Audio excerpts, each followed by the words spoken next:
আর তার অধিকার কারো নাই, তাকে লুট করবার অধিকার কারো নাই, দেশকে লুট করবার অধিকার কারো নাই।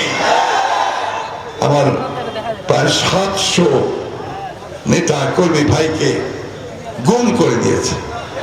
কয়েকদিন আগে দেখলেন যে আয়নাঘর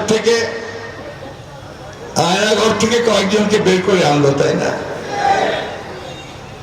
জেনারেল আজমি আমাদের গোলাম আজম সাহেবের ছেলে, তিনি সেনাবাহিনীতে ব্রিগেডিয়ার ছিলেন, খুবই ট্যালেন্টেড মেধাবী একজন অফিসার। তার একমাত্র অপরাধ কি ছিল? গোলাম আজমের ছেলে সোনা বলার পাওয়া ছিল, তাকে গুম করে দিল। নাই, 8 বছর ধরে নাই, একটা ঘরের মধ্যে শুধু একটা বাতি, এই 8 বছরে একটা বাতিতে তাকে আটকে রাখা হয়েছিল। তার চুল কাটে নাই, দাড়ি কাটে